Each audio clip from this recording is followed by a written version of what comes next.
Good morning, Panthers. I'm Isaac Dudley. And I'm Ian Parra. Please rise for the Pledge of Allegiance.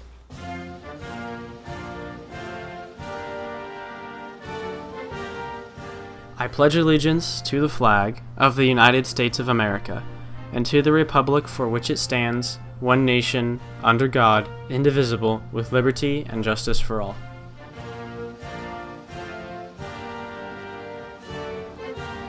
Now it's time for some announcements. Juniors, you're visiting Cal Poly this upcoming project day, October 20th. You have to pick up a permission slip from Senor Lopez and have it turned in as soon as possible. If you don't get in on time, you won't be able to go to the field trip, and you'll still have to go to all your classes and complete a special assignment by Monday. Seniors, candle sales are still going on and orders are due on October 20th. On that note, if any of you are interested in buying a Golden Canyon candle, make sure to talk to one of the seniors.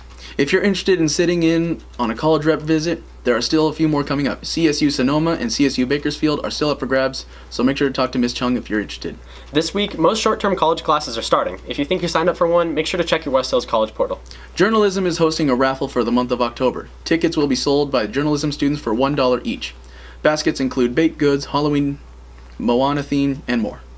Basket winners will be chosen on Monday, October 30th, and distributed to the winners on the 31st.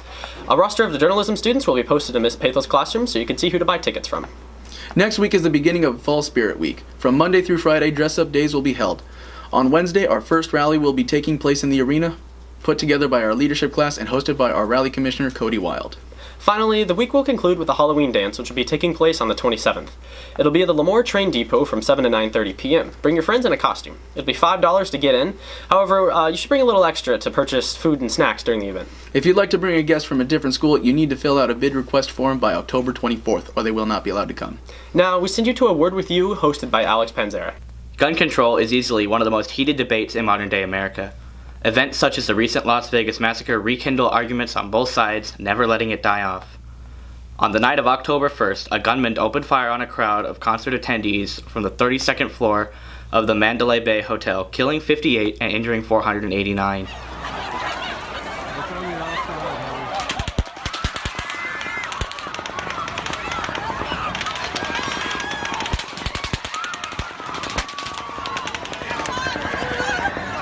This was the deadliest shooting in American history.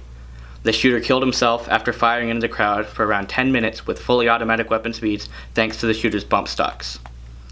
This leads to the question, how did the shooter get a hold of these weapons? Simply put, he legally acquired 23 semi-automatic weapons and modified them using a device called a bump stock to convert them into effectively fully automatic weapons.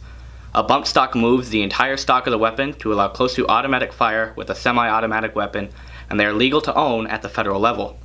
This leads to the aforementioned question, how can we prevent massacres such as this from happening again? We decided to ask several students to better learn where LMCHS stands on gun control. What do you feel is the solution to mass shootings in America? I think the one thing we definitely need to get down on is making common sense gun laws. Already our gun laws are really loose because we don't have any solid ones federally, and we just kind of leave it up to state governments, which lets them have really loose laws. Like, if I went to Utah right now, I could get a concealed carry permit for, I want to say, like 46 other states with only 16 hours of training. So we definitely need to crack down on federal gun laws.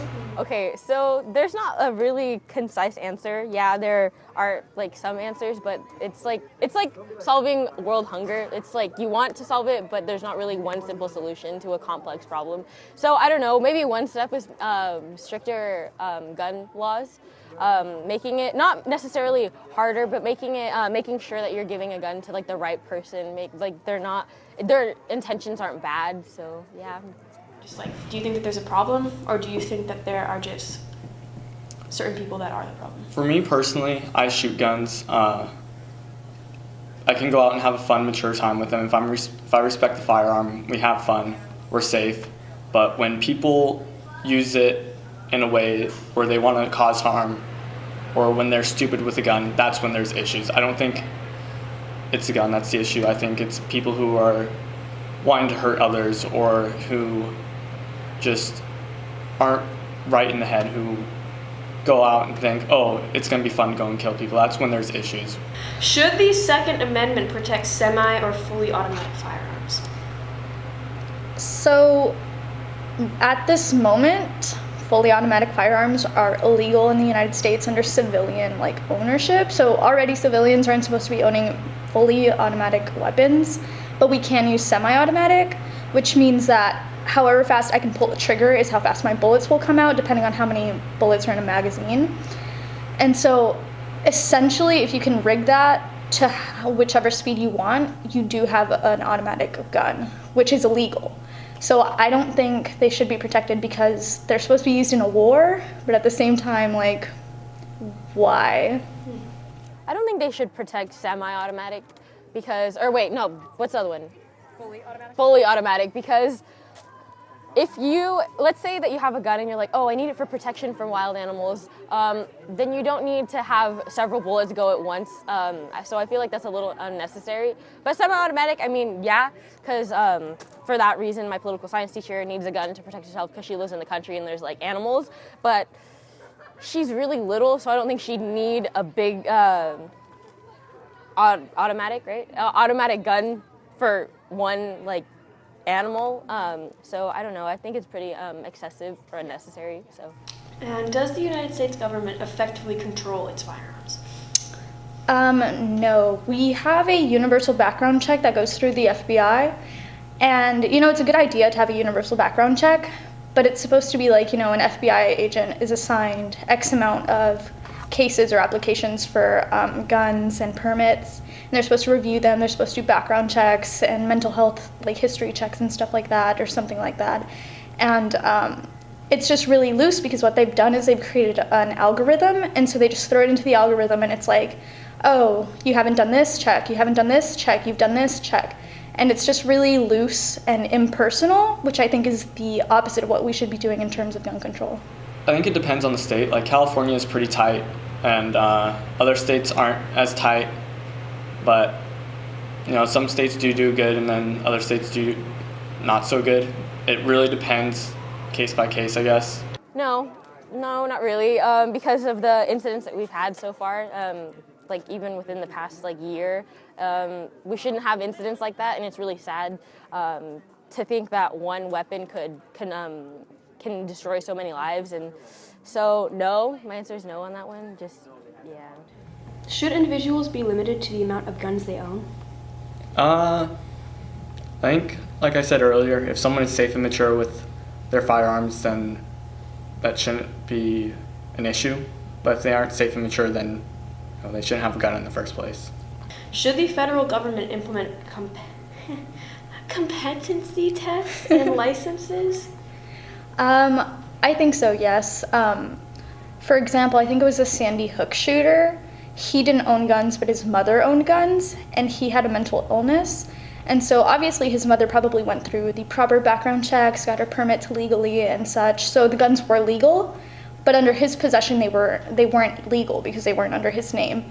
And so to make our background checks and stuff like that more efficient, more competent, would be to make them more extensive. So if I want to buy a gun, they should be checking my whole family to make sure that the gun shouldn't get into wrong hands. Oh yeah, definitely, because you don't want to sell a gun to some crazy person that tomorrow is gonna go shoot your family because they're out and about in a park or something. So yeah, I think they shouldn't just give them willy-nilly oh, here you go, or if they come, and they should have a reason. Usually when someone buys a gun, they have a motive, and you should probably know what that motive is instead of just okay, here you go, that's good enough reason. You want a gun? Here you go. Just as the United States remains divided on the topic of gun control, so does the LMCHS campus. Many students feel that gun control is a viable option, while just as many stick to their guns and claim that it would merely make it more difficult for good citizens to get firearms. Students recognize a correlation between poor mental health and mass shootings, and feel that the federal government should pay more attention to mental health institutions. It seems that the debate of gun control is not going away anytime soon. However, other solutions to mass shootings have promise. This has been A Word With You. Now back to the announcements. Welcome back. Now it's time for the pun of the week. Hey, Isaac. Yeah, Ian? Are you feeling down at all? A little bit. Why do you ask? Well, you should go into the elevator of a haunted house. That always seems to lift my spirits. That's it for this episode. Have a great week.